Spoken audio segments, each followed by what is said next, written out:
Hey, everybody. Thanks for joining another Workshop Wednesday. Got a few nice panelists and friendly, familiar faces and friendly and new faces. And we'll get started by reviewing the agenda really quick. Gonna begin as we usually do with open floor to give any updates on specific projects in our ecosystem and community. So if you'd like to jump on the panel, you can raise your hand. If you're already up here, feel free to speak up.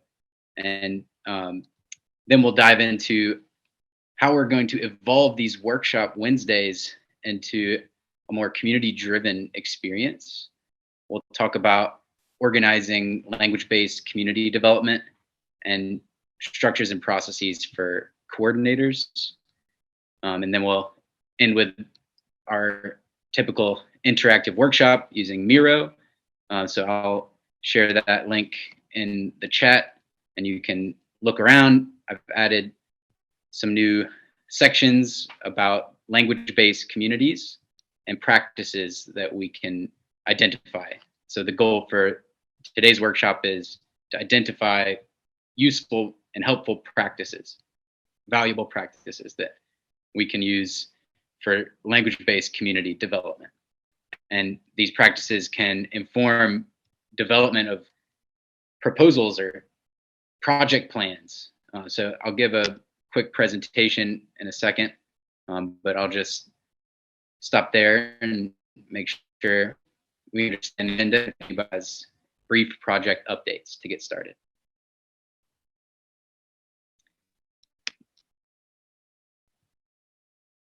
All right. Well, before we dive into my presentation, I'm going to share my screen, and we have a first here at today's Workshop Wednesday. We have the first meme of the week, thanks to Captain Matthew and our many creative contributors in the memes channel and beyond. You might have seen this one from 0xbot1337 leap, and it's about how things go, but it's funny. You can check it out.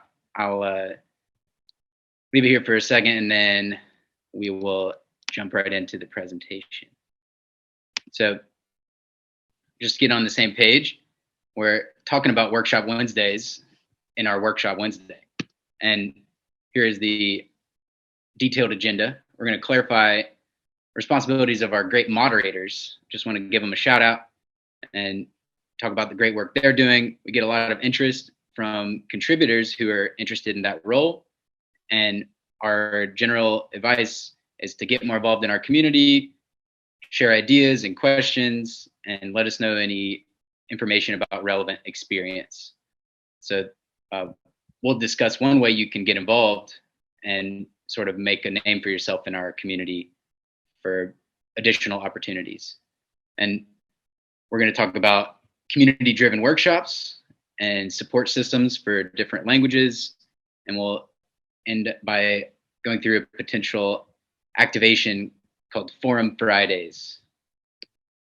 So just to review, we have our wonderful moderators. You might recognize these images from their Telegram. It's harder to get. I didn't grab their Discord images, but you might know Boyu, Hovar, Ahmed, and Dev. So they're always around just helping anyone. Here is a list of their basic responsibilities according to the role they're playing in our community. So you can see highlighted there, it's about technical support, pointing people in the right direction for information, just basic moderation, which means keeping everyone safe and protecting against risks in our community channels. We're also developing community strategy and thinking about messaging. We're importantly identifying emerging issues and themes to drive response with the team. So these guys help solve your problems. And the cool thing about what we're building as a community is how these guys are not the only ones doing this work. it's actually remarkable how our community is together. We are all in it for each other. And so I've been just blown away, having worked in community for years in the crypto space. I've never seen a community like this, driven to help each other every step of the way. And I just want to say thank you. And I know our mods are grateful, and it's, thanks to them as well, just because of how they're setting an example for others to answer questions in the best way possible. And that leads me to a kind of category of this new opportunity, which would be grants for education and community development. You might have seen our blog post about the grants program, and education is a big focus there. And I think it's directly related to community development generally, but also specifically with regard to different language-based communities around the world. And we're particularly interested in accessibility. So this really makes a difference. We're really focused on improving support systems with coordinators. And these coordinators are volunteers. They have similar roles. They kind of act like independent moderators. And, there are many different unofficial groups outside of the official channels on Discord and Telegram and now the forum. So we have our moderators focused on the official channels, and the unofficial groups are moderated and managed by others in the community. And so just wanted to clarify that coordinators are very important, but they do have slightly different roles than moderators in the context of APTOS ecosystem overall. So when we're thinking about guidelines and structures, processes, the practices that I'm getting toward in the workshop later, we'll think about teams and projects. What I mean by a team is really just a group of collaborators. So I encourage anybody who wants to contribute, go into your language channel of choice. Maybe you're multilingual and you want to help out a variety of channels, like our friend Hovar does as a moderator. Or you just don't speak English that well. You want to get more involved, but you feel it's best to focus in a specific language channel. The idea of community development is really universal, but when it comes to language-based community development, we need a very concentrated effort with regard to planning. So that's the bottom line here. The first step for any coordinator in a language-based community or in the community at large, working on educational initiatives or even creative work, this idea of a project plan is another important structure. So we're forming teams, amongst yourselves. I'm here to support and facilitate connections. And ideally, you create projects and share the plans via the forum and elsewhere to develop, to facilitate community development. Apologies for the typo. The system to gather feedback is another process that we want to consider, and it's all about improving the support systems. So that would be where moderators come into play and where community managers come into play, because it's not your responsibility to provide the basic technical support, but it's much appreciated, and it's definitely relevant for any project plans. And the idea is we're learning together. So discovering good questions is the name of the game. I think a lot of people want to get started by educating others, but it's just as valuable, if not more valuable, to take your time and learn. And we're learning together. So asking questions, it's like you heard in class, hopefully growing up, there are no bad questions.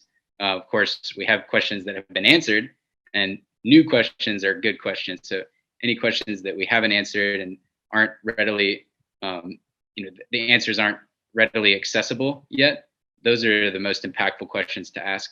And that's our goal, is to, elevate those questions to the right people to get answers. And once we answer them, we have that resource going forward. So we can discover more questions and build on that knowledge base together. So that's the result of learning out loud or transparently in the forum and other places like Discord and Telegram. You can always, rest assured that we're happy to answer questions. And, good questions are super valuable. And I think last but not least, we're going to talk about evolving Workshop Wednesdays.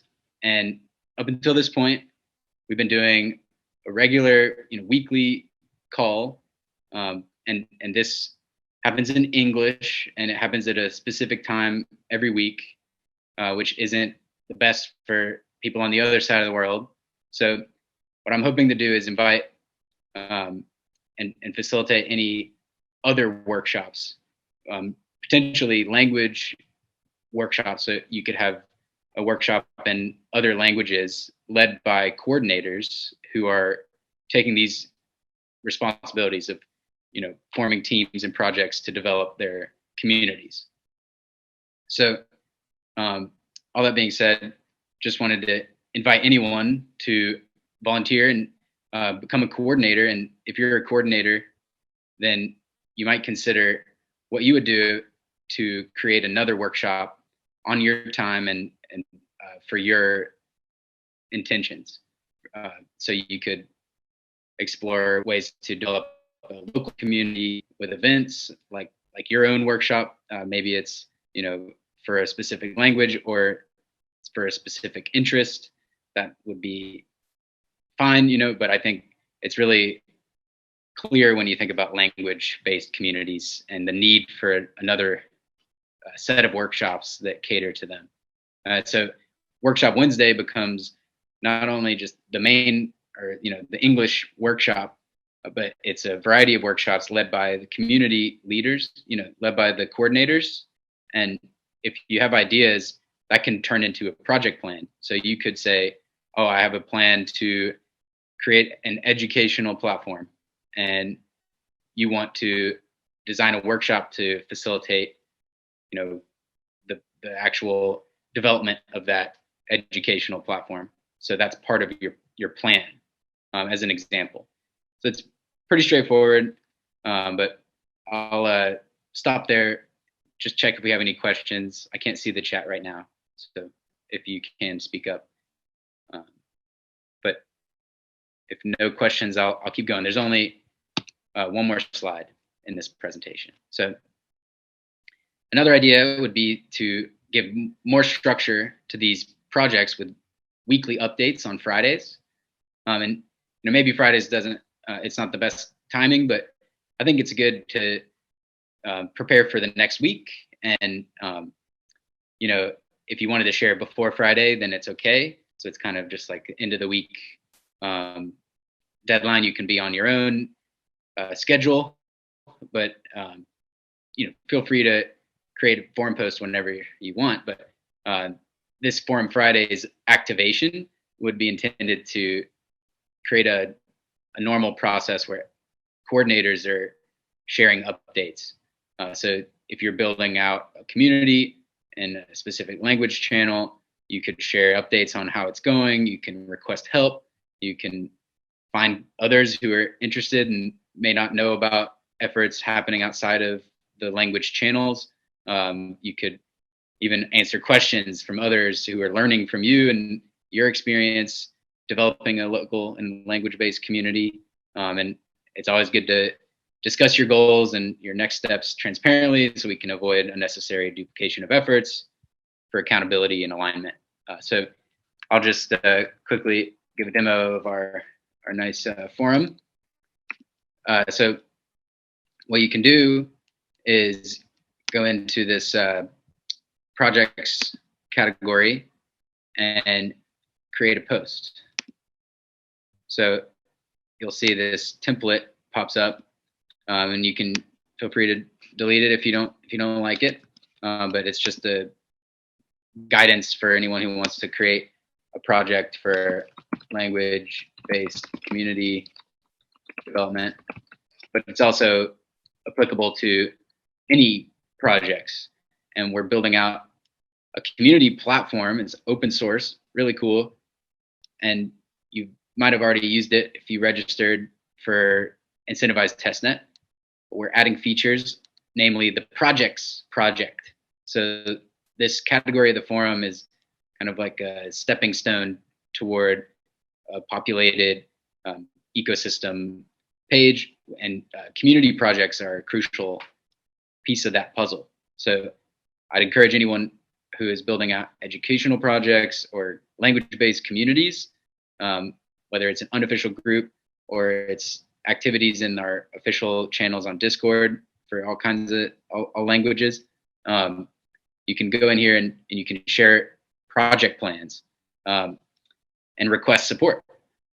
So that's the basic idea. What I've been doing is reaching out to leaders in the various language-based communities and inviting them to connect with others in their communities and create drafts of these project plans to be shared. So you don't necessarily want to just go in and create a post without sharing it with the community of interest. First and foremost, gathering feedback and finding collaborators. So that's the real next step. Is if you're interested, go check out your language-based community of APTOS, and find others who are interested in developing that community, and you can form teams. Like I said, the key detail of these teams, we're looking for inclusivity as a priority. So we want to empower new leaders, and so it's really important for us to stay open with these general structures and processes for language-based community development. So the teams are not closed, they're necessarily open. And if we think you're trying to close it off or take some kind of control that is unhealthy or just unproductive or unwelcoming, then it's not ideal. The project plan is going to be evaluated based on how it facilitates community development. So it's not just about growth in one place. It's not just about how many people you can reach, but it's about projects emerging from your community. So a great project is one that leads to more valuable projects, and that means your community should focus on onboarding builders, so people who are building projects. So that's the quick presentation and demo that I wanted to give. I'll jump back in here and just see. I see Matthew. I'm sorry I didn't see you. I'll add you to the panel now. Anybody else have thoughts? We can jump into the Miro. I should have shared already. This here is the link. So I'll put this in the Zoom chat. But it's pretty much a visualization, and the goal is to add practices here. I threw in a few examples, and I think it's pretty straightforward. But the overall goal is to identify leaders in each of the language-based communities. We've already started reaching out, but if you're here and you feel so inclined, you can jump into the Miro board, and you can add your name next to one of these. So if you wanted to, like, I guess English isn't on here, but yeah, I'd make it smaller and I'd say James, and I'll put it out here just because, well, English wasn't listed. I'll put English out here. Oops. Ooh, no. Sorry about that. So any thoughts right now as I'm putting this back in place?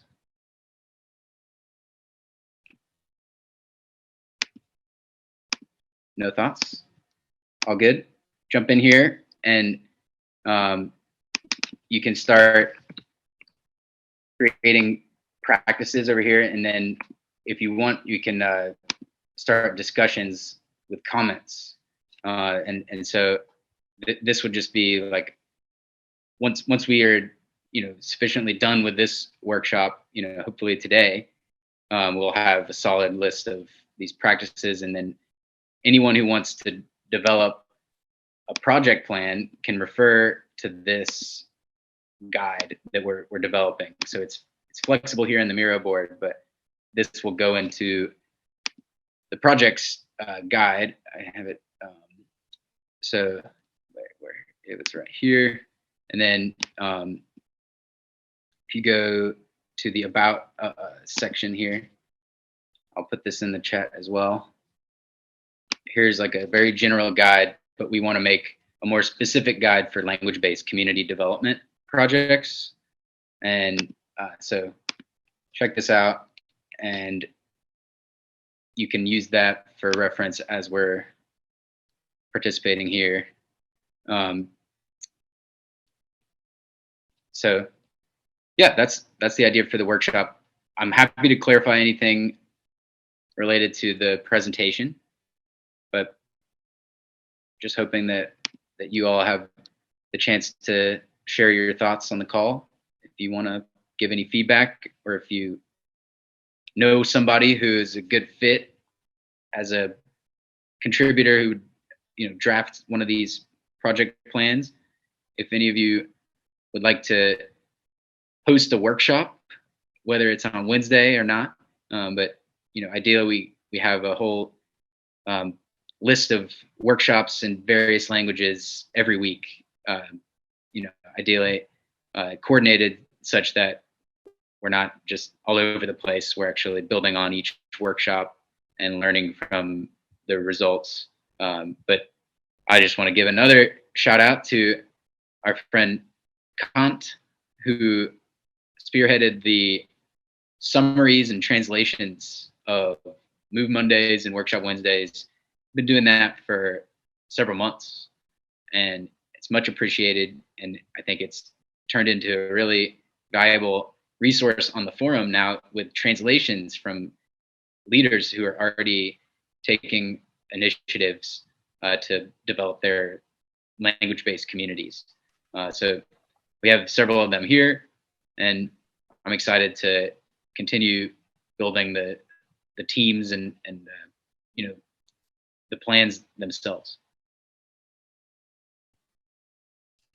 Yeah, I totally agree with you. Kant do a really tremendous and awesome job, because he's also starting to make the summary for our AMAs with Alejandro, our community manager of Ponsam. So he do the same work, and it's really awesome to see how he do it, because I really don't understand how he can understand the main subjects to be discussed, which are most interest to the community. It's really great. Sorry. No, I appreciate you echoing that, and it's super cool to see how contributors are not only helping Aptos generally, but specific projects in our ecosystem like Pontem. I think that's part of the goal here, is we find coordinators who are looking for the opportunities to get involved, and so they actually support ecosystem development, not just community development. We have this pool of excellent contributors who are knowledgeable and really understand the practices. We're going to have such an easier time scaling socially. It's a big part of the scalability when we're thinking about adoption. Accessibility requires that experience. The onboarding is one way to put it, but it's community. So not everyone wants to be part of the community in the same way, and not everyone wants to go to a workshop, and hopefully we improve workshops to make sure they're worthwhile for anybody who attends and wants to participate.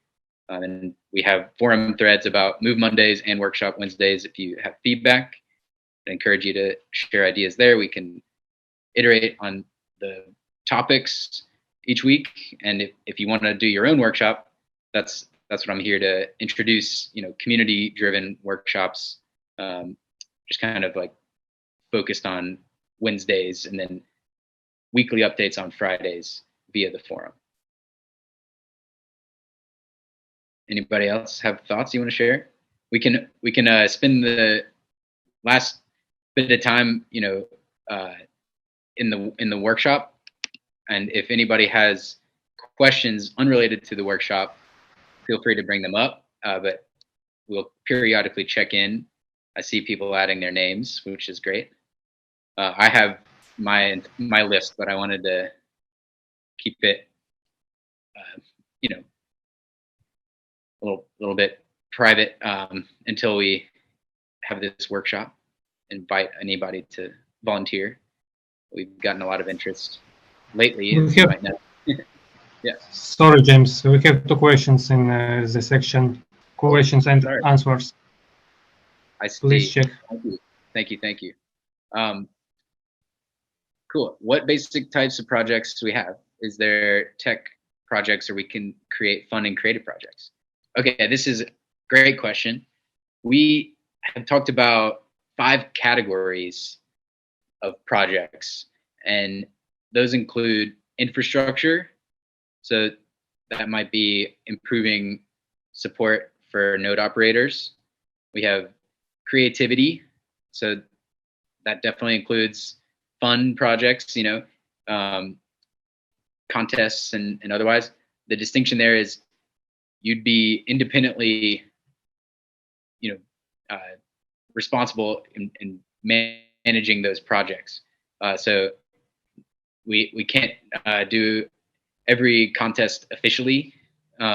It's actually cool to see how the community coordinates these creative challenges. And we started with a meme-a-thon, which is, officially recognized. We just had our first meme of the week, but it's, a process where we want to make sure that everyone is aligned and there is a clear benefit of each activation. And, oftentimes it's proving the concept that really kicks off a successful initiative. So there's all kinds of ideas in the creative category. I'll just keep going and say education is another massive category. And we're thinking about governance and suggestions. And then last but certainly not least is development. So that's your techie projects, your products and otherwise. So you can think about projects in any of those categories. We have categories for each of those on the forum, but the projects category is where you can share plans for anything. It doesn't matter, but you can easily move stuff around the forum if it becomes more like a collaboration in the development category. Then you can move it from the projects to the wallet category, for example. If it's becoming more like a resource that people are finding useful in their development, if that makes sense. So if you don't know where to put something, projects category is a great place because a lot of things can be projects. It's intended to be very flexible, and we'd invite all kinds of experimental projects to be shared there. And we want to see how it emerges, with regard to ecosystem projects, like the builders, creating applications, and community projects like the local and language-based communities that we're building together. And I see BitDoggy, a list of community or commercial projects we can join. So we have that projects category, which is still early. We also have our ecosystem channel on Discord, and there is a list of ecosystem projects in that channel. Happy to share a link. We also have amazing contributors on Twitter and in the Discord and Telegram sharing infographics, and they're coordinating to make sure we get feedback on those graphics and other media productions before publishing. And so if you're interested in design work, that's a pathway. But a list of community projects is on the forum. So the best place for discussion about community projects is in that category, and we might even have to create a subcategory for community to let you know which ones are community projects and which ones are ecosystem projects. But I think it's fine to overlap. There is always overlap. What's the difference anyway? And just think it's more of like a useful terminology than it's more, it's not like the definite truth that, ecosystem projects have communities and community projects are involved with the ecosystem development always. But it should be clear. I hope it's clear. Maybe we could talk more about the difference if it's confusing. But essentially, community projects are about APTOS, and ecosystem projects are about building on APTOS, if that makes sense. So APTOS community involves many different communities, plural, as an ecosystem, but it's important to develop those interdependent and individual communities with efforts in a global or universal community.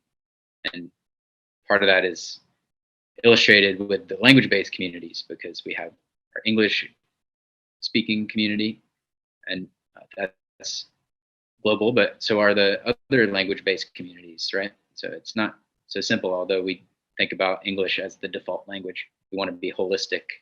And so that's why I'm using that example here is, just introducing a type of community project, which is really tangible, and it's needed because we want to improve support systems for different languages, and prioritizing accessibility, inclusivity, and collaboration. So yeah, I hope that answers your question. I want to delve into it more if you have follow-ups, but I'll move on to the next question. I see Hamza is he's interested in doing Workshop Friday for the Russian-speaking community, but he's looking for some help. I think that would be awesome. We have occasional discussions among active contributors in the Russian-speaking community happening on Discord. So I think it would be a kind of natural transition to make that into more of a workshop and share updates from that squad. So I see a question about the grandmother explanation. Great question. The main benefits of APTOS as a scalable layer 1 blockchain. I'll stop you there. Understanding what is a scalable layer 1 blockchain isn't the grandmother explanation. I think about the grandmother explanation as I've explained to my grandmother. It's really about improving the world. So I think that's crucial to go that simple, right? It's making sure people understand we're about impact. So it's not just a financial or economic system that we're building. It's an ecosystem.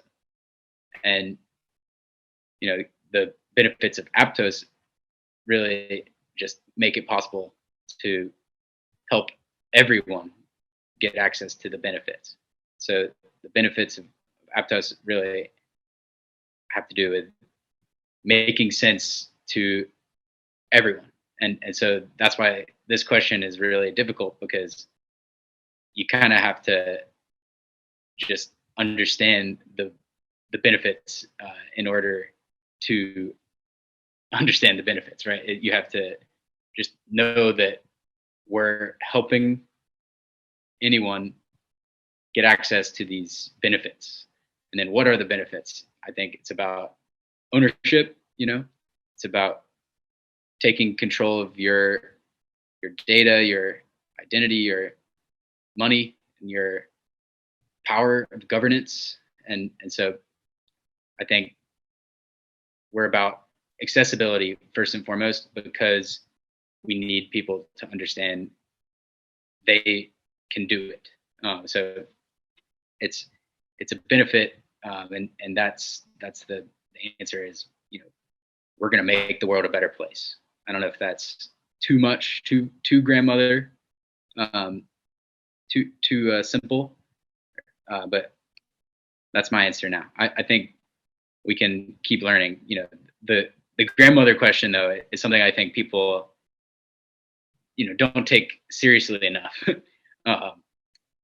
And I'm not saying my answer is the best answer. I'm just thinking we will commonly answer that question like, oh, how can I explain this to my grandmother, by talking about blockchain, and you're already off in another world.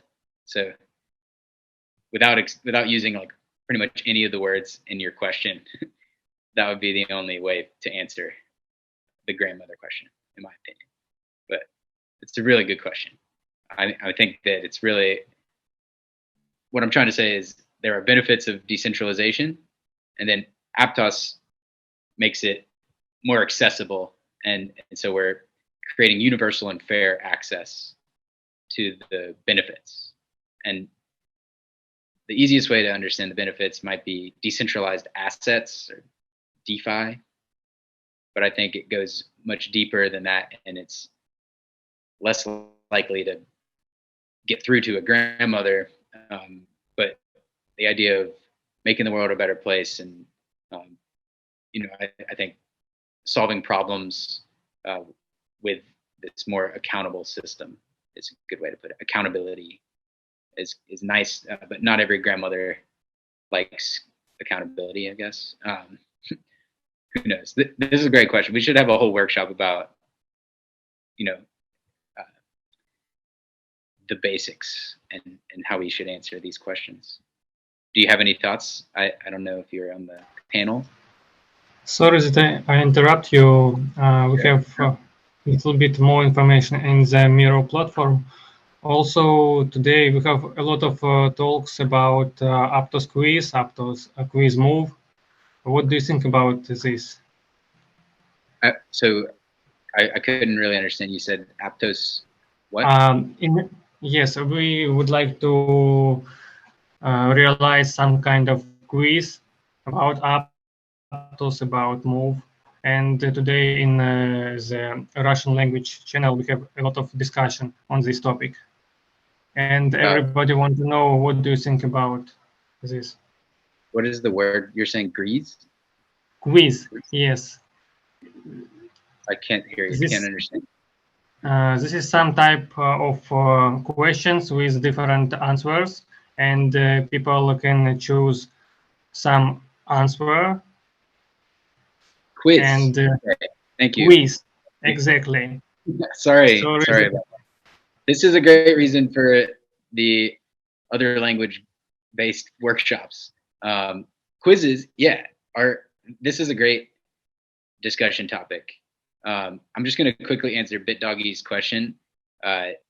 It's not possible to run Solidity on APTOS now, but we're planning to introduce ways for that. Cool. So I'm going to jump back into the Miro so we can talk about quizzes. I see. Rewards win. I got you. Quizzes end up being a conversation about rewards. This is why I wanted to bring it up. So one way to think about quizzes would be fun quizzes that have no rewards. Another way would be to have financial rewards. I'm hesitant to introduce any gamified experiences which are repeatable, so they're easily manipulated. Quizzes are notoriously bad for that. So I'm much more interested in fun quizzes that don't have financial rewards, because learning is valuable. You can benefit from learning, and they're intended to facilitate learning. If we want to reward people for learning, then I would say we need a much more careful approach. But we can discuss mitigations. You know, if we really feel that we're not going to achieve the goal unless we reward people, I'll gladly reconsider. But I think we can achieve the goal without financial rewards in the quizzes. But you know, just having quizzes would be fun. You know, I think that's a great idea. What do you think? Let me see what's in this red bubble here. Yeah, leaderboard. Yeah, there's other ways to reward people for sure. I shouldn't just say no rewards, but financial rewards are tricky. If we have, you know, a way to join as a coordinator, which is very loosely defined right now, it's kind of a provisional role, as we've discussed, then maybe you have to successfully complete a number of weekly quizzes to prove that you're active and knowledgeable. That could be a great way to facilitate, you know, onboarding processes evolving, and I just think practically, you know, it's like, you know, putting a bot in a Discord and letting it run, or like managing it, which is a nightmare. Which to me is like the financial rewards are a no-go there. But I'm happy to be proven wrong, and I'm hoping you realize these workshops are great opportunities to, you know, speak up and explain why it's necessary to have rewards. Fun quizzes are great. I love to hear that. Keep in mind, if somebody wants to create a project plan, this is a good example. So maybe you want to do quizzes with rewards financially. You want to have rewards in another Discord, maybe, or you even want to do it in the official Discord.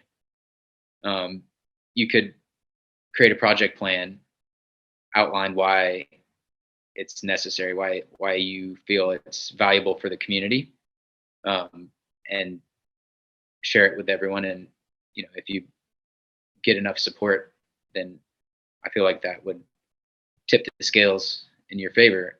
So just highlighting the proposals, you know, the project plans on the forum are a good way to build momentum and make stuff happen, change things up a little bit, so we don't get stuck. So I'm really open to ideas. Just want to clarify that fun quizzes are a good way to start. Maybe we can evolve them into more interesting paid kind of learning opportunities. I do have some, you know, relevant experience in seeing how certain educational programs, and I was talking to a colleague, former colleague, recently about certifications, and I'm hesitant to like go too far down that path of wanting people to prove they know stuff, because I'm more interested in people learning, and so certifications don't always prioritize learning. They're more about results. You know, it's learning is more of like a journey. You know, it's a process. But of course, we can measure results of learning, and that's why we're learning, is so we can build and evolve together. So we're we're coordinating these opportunities to learn because we want to facilitate onboarding, and learning is a really important strategy. You know, it's like we're thinking about education all the time, and so it's a relevant idea. I mean, quizzes are cool. I can't wait to see what people come up with, and maybe there are like just questions, and so we are trying to figure out what are the best questions to ask in a quiz. That could be super interesting, right? Like that could be reframed, honestly, as part of the educational initiatives, right? I see some comments. Oh, nice question from Ryan about roles as a reward. Ovar, do you want to speak up and answer?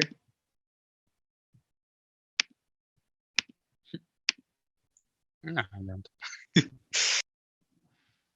You can answer in the chat right here.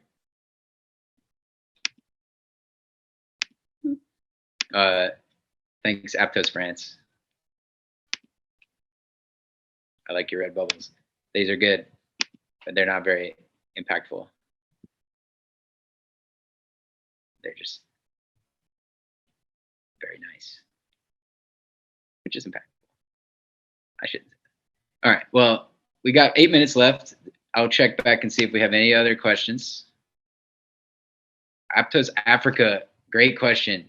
Okay, so we have a really strong team in Africa, and they have an unofficial group on Telegram called APTOS Africa.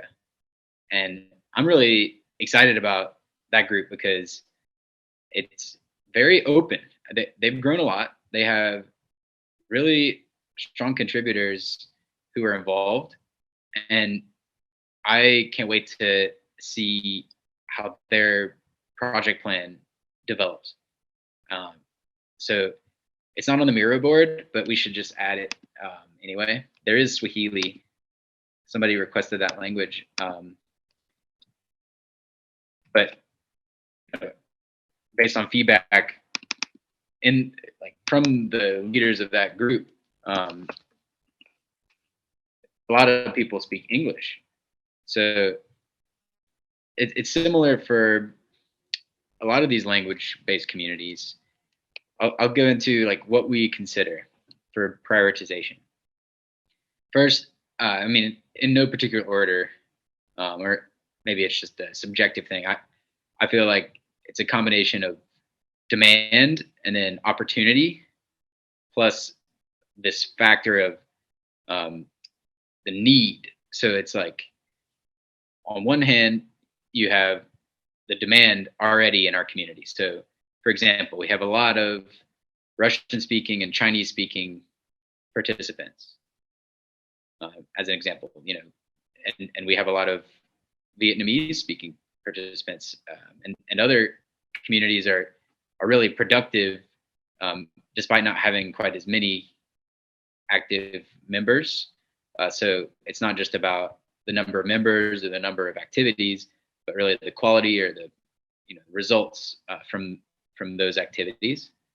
So don't think it's just about, oh well, we have a lot of demand because there's a bunch of people asking questions we've already answered.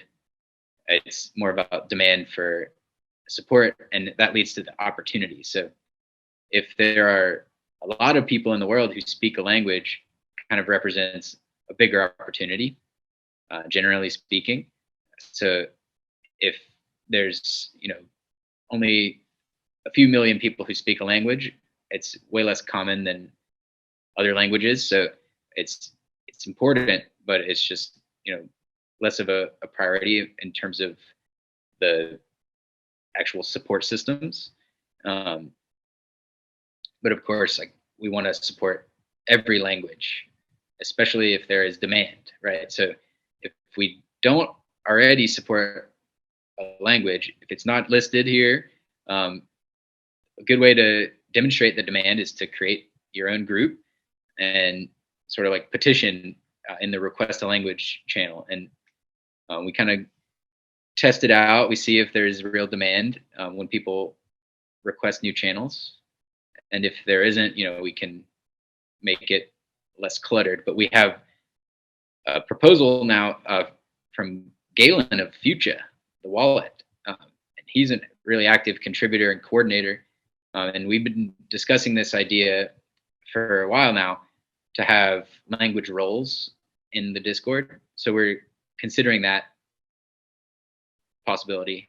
So you wouldn't have to worry too much about the clutter. We could add more languages and then really see who's self-assigning the roles, indicating that they speak a certain language. And then we could have, tagging of a specific language when translations for that one are ready, and a lot of cool, interesting ways to leverage those roles in the Discord.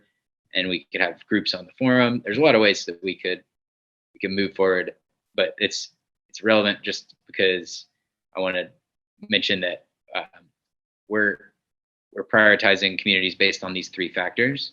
And the last one is the trickiest. Maybe it's just understanding the need, but it's kind of like the percentage of those language speakers who also speak English to some degree of, ease, to make it easy enough, if they speak it well enough to make it easy for them to just participate in the global channels. For example, the Scandinavian countries, Norway, Finland, Sweden, each of them has a few million speakers of their languages. We had somebody actually request, what if we just had a Scandinavian channel? Which would be great. I think it's kind of similar to the Africa example, because there's a lot of Africans who speak English. So especially in the region where we're seeing a lot of growth in Nigeria. So the idea of looking into how many people also speak English is relevant, but it's not the most important factor. It's just a way to decide if we need another channel. But when it comes to language-based community development, then it's a question of local community development, really. And so that's definitely a tangential and almost overlapping concept. We're focused on online communities right now, but we will have, in-person events, and we're scaling up the processes. We're making those processes really scalable. So we're focused on building these teams with, structures and processes to enable that growth, and more importantly, community development, which means you're evolving and improving those structures that facilitate support, onboarding and building. So I see a lot of bubbles here. I'm going to start here, and there's 2 minutes left. It will look cool. Yeah, I mean, it's maybe in more detail. We have this idea of educators, and it just means trusted contributors with experience helping others learn. So quizzes could be part of that onboarding process, but more likely it's related to the coordinator position. So you'd have to answer some question in order to qualify. I think the idea of a weekly quiz being posted is kind of once the answer is discovered, then it gets shared around and everyone goes to answer it if there's some kind of reward. So I'm still curious to see the best project plan for quizzes, because I think it's more complicated than we're discussing now. But roles for the quiz winners, the quizzers, it's a viable option. We can explore it. Nice. We got some more applause. James, please check the Zoom platform. We have 2 final questions. Sure. Thank you for letting me know. So I think one key distinguishing feature is modularity. So we have this idea of state sync, which makes it easy for full nodes to stay up to date without interrupting the consensus of the validator nodes, which enable the actual proofs and they're the ones verifying transactions, and so the full nodes are using the state sync process to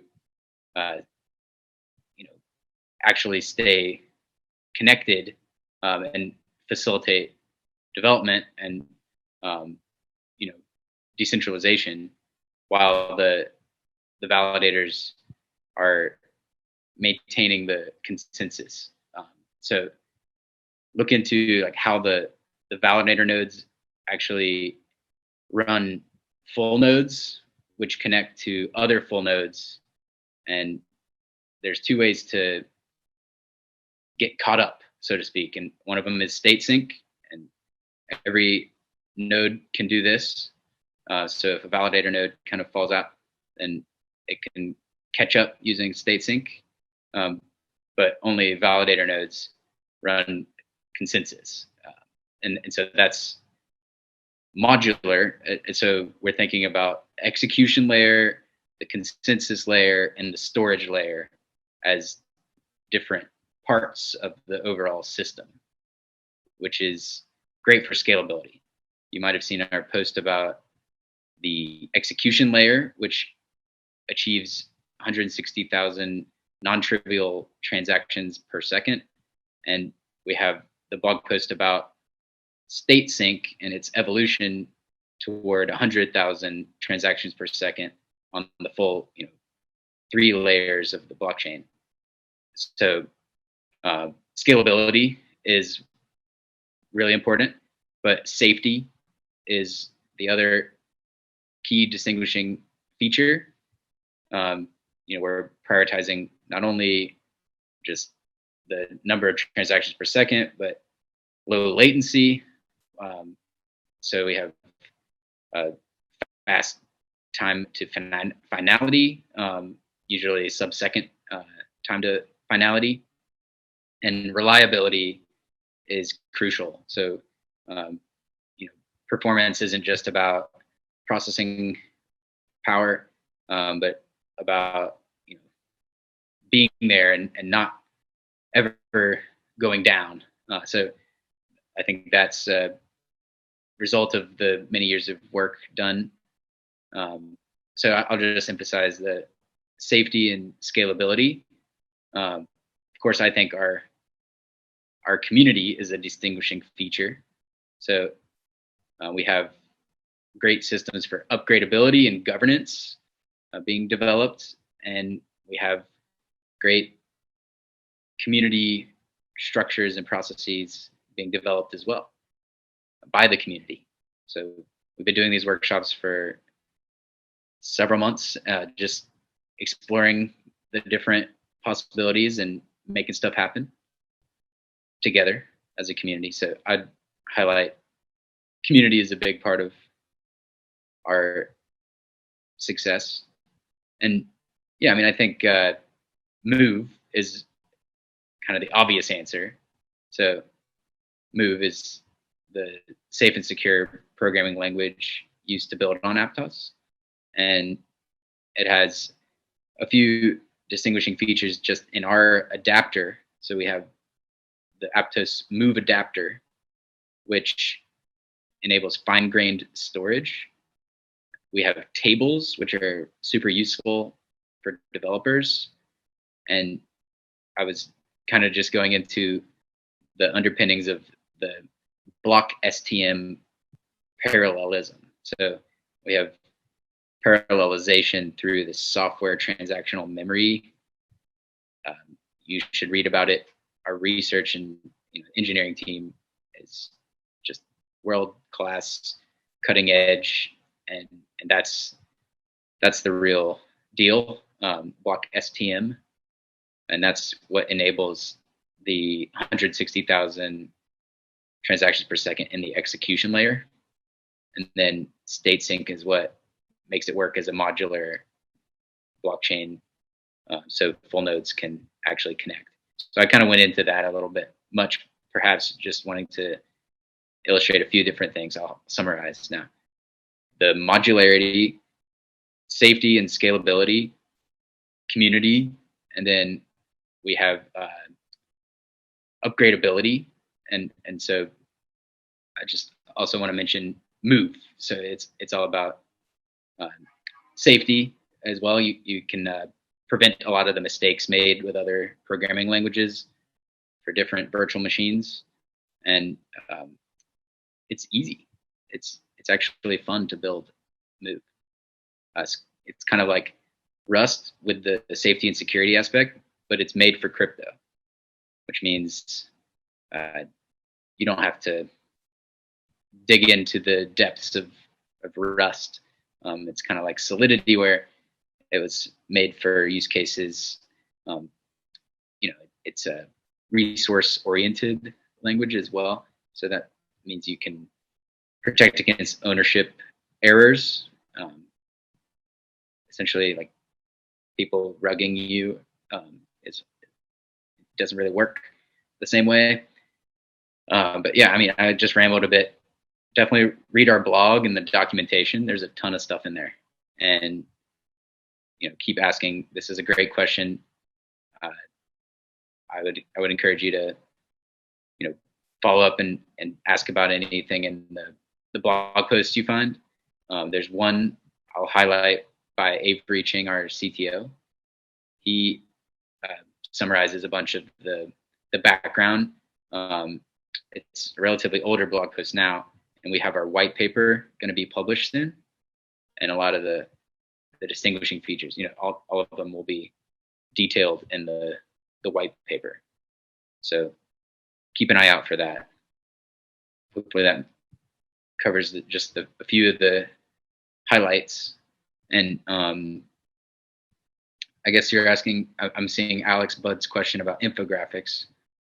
So we're definitely thinking about infographic challenges. We have a new role for designers, and it's based on your contributions in the creativity channel. So if you're already contributing there, you're being considered for this role, and the main purpose of that role is to provide access to a channel where you can share your graphics with other designers and get feedback before publishing, at least to avoid spelling errors and other little mistakes, but also to coordinate and avoid creating the same graphics, or making them the best they can be, learning from each other. That's part of it. But yeah, the infographic challenge is a great idea. I think having infographics in multiple languages feels relevant as maybe a practice. Like whenever we're thinking about something, we should be thinking about how it applies to every language-based community. But yeah, we've gone 2 minutes over. I just want to make sure we acknowledge that, because I really appreciate all of you being here, and I appreciate all of your time. If you have any feedback on the workshop, please share it. We have a forum post about Workshop Wednesdays, and you can reply there, or you can reach out to me directly. You can share it on Discord, Telegram, wherever you feel is best. I'd appreciate your suggestions, and we'll keep iterating on the format, and looking forward to having more people give workshops on a regular basis. And so we'll start to introduce these new opportunities and establish the structures and processes over time. I will just check around one more time. I'll go through these last notifications here to see how many applause emojis we can get. Yeah, APTOS France, crushing it.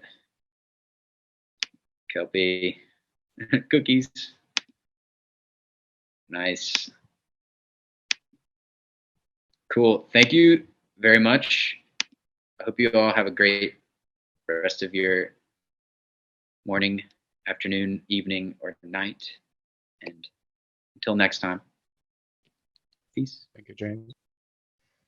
Thank you all. Oh, I see a hand raised. Wait, never mind. All right. We'll talk soon.